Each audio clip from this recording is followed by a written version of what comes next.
swimming pool, do something about it. Now, a group has got together to, I think, put sensible pressure on Richard Wynne, the planning minister. It's about May this year. I made the point, I thought the government had to act on pool fencing. A campaign on this program almost 30 years ago led to the introduction of mandatory pool fencing in Victoria, which we needed, but the fencing is not being overseen, it's not being properly implemented. The coroner's report made that point strongly a couple of months ago. 4th of May, Richard Wynne, the planning minister, came on the show. He said the government was listening, there were new regulations. The problem is they don't go far enough and they're not fixing it. They're not good enough.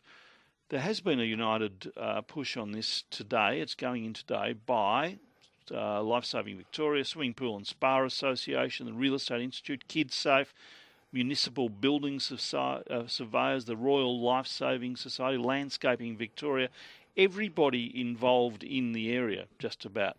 Paul Shannon is the General Manager of Government and Industry Relations at LIfeSaving Victoria. Paul Shannon, good morning. Good morning, Neil. What do you want? We want mandatory barrier inspections every 3 years, or on sale or lease of property.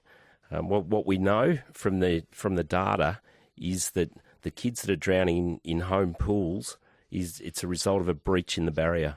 Yeah, I was looking at that. 80% of the cases over the past 10 years where a child died, there was a problem with the barrier. Yeah, and look, it's purely just a matter of time and the elements. Multiple people living, in the one dwelling, changes take place in the backyard, the earth moves, all of a sudden, a pool door doesn't latch. Okay, so what has the government done so far? Because the minister did say we're going to fix this at last. Well, we've just had the sunsetting of the 2006 building regulations, where we've been assured since 2012 that we would be dealing with this issue with the sunsetting of the regulations. Now, what's happened is out of that they've brought in retrospective four-sided pool fencing, which it's not the issue of the fence. It's actually the integrity of the barrier. So it's where the barrier breaks down over time from the elements that is where the kids are drowning. So the government's saying you must have an isolation fence around the pool. Yeah, not just part of a house or something, but you've got to have an individual fence around the pool, right? Yeah, and that's not new, Neil. So that's an Australian standard that's been in place for a while. But even where the four-sided pool fencing barrier has been in place, children are still drowning because the barriers are not maintained. So what's the point in having a barrier if it doesn't work, if it's not maintained or it's broken or whatever? Well, exactly, and that's where we're seeing, our most vulnerable people, our kids, who, firstly, our key thing is always supervision, but, as everyone knows with little kids, it's hard to keep a number of them, in your eyesight all the time, and they fall vulnerable to as little as an earth movement where a latch on a pool won't work. What's the problem here? It would seem self-evident. You are required to have a pool fence, you are required to keep it in working condition, and we'll check. What's the problem? Why is it so hard? Well, I'm not sure why it's so hard. We've seen it actually happen in other states. So in Western Australia, for example, they've had this in place, this mandatory barrier inspection every 3 years now for about since the 1990s. Now there's empirical evidence that shows that by having the barriers checked every 3 years or on sale or lease of property, that they're maintained and it's been able to reduce the drownings. What, significantly? Yeah, it's 80%. 80% reduction in child drownings. Over what period of time? I couldn't give you that. Okay, so it is an emotional. For some reason, people with pools seem to get pretty anxious when we talk about this.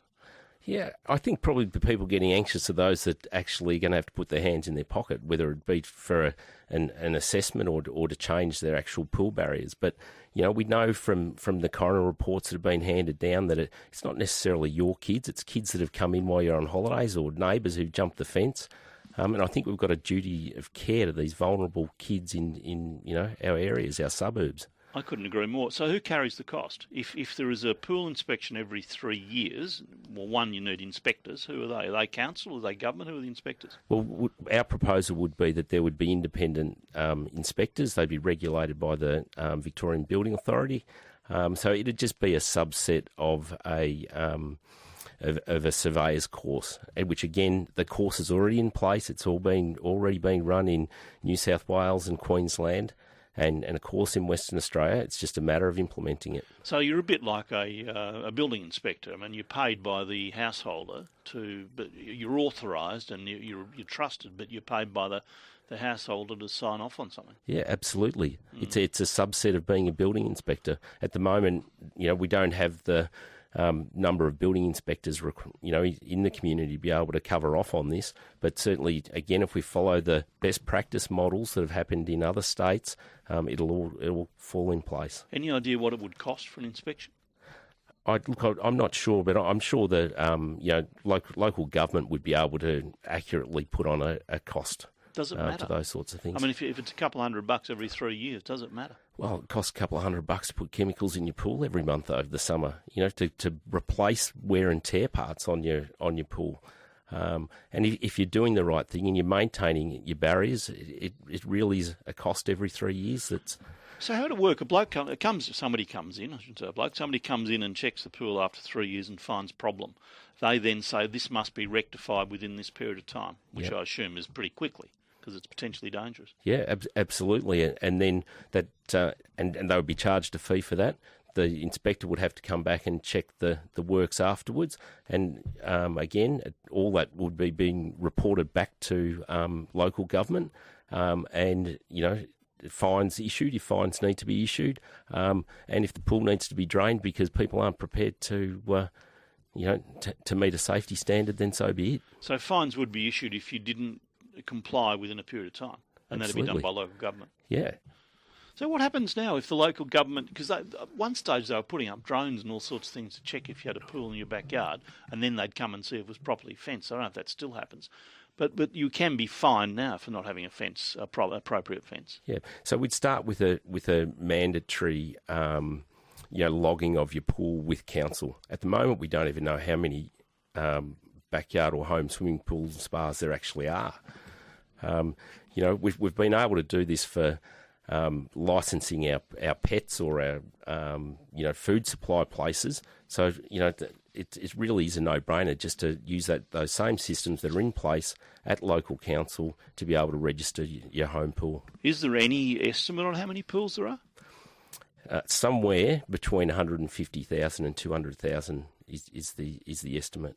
So if I stick a pool in the backyard tomorrow and I have to get approval to put it in by the council, so the council must know how many exist. Yeah, they do know a lot. If they're pre-1991, there's probably a certain number that have slipped through. There's a certain number of people will flaunt the system and just put in a backyard pool. So again, an amnesty period where everybody can register their pool. We know what we're working with. We then have a target audience of people we can educate about supervision and educate them on the need to have compliant barriers, and hopefully we can get this drowning scourge of kids under 4 removed from our state. Well, how many children have we lost in recent years? Well, on average, there's about 2 drown in backyard pools, 2 fatal, and for every fatal, we have about 8 to 10 non-fatal incidents where kids are being taken into emergency departments. That's in a year, is it? That's a year. That's just in Victoria. And then with those 22 or so kids that have been involved in an incident each year, probably 30%, statistically would maintain some ongoing disability as a result of the incident. Okay, now, and why now? Why are you writing to the Minister now? We've actually been pushing this. We had a summit in 2012 where we put forward all these proposals.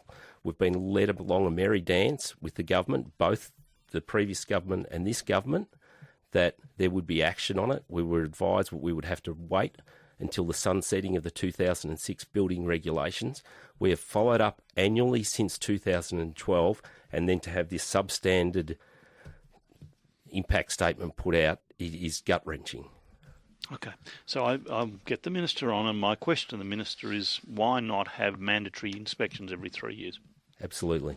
That's simple. Or on sale and lease of a property. On sale of lease, that's fair enough, yeah. Well, good luck with it. It's I don't understand it. This has been going on for 30 years on and off at various levels. and it still goes on. Thank you very much for coming in. Thank you, Neil. Paul Shannon, General Manager, Government Industry Relations, Lifesaving Victoria.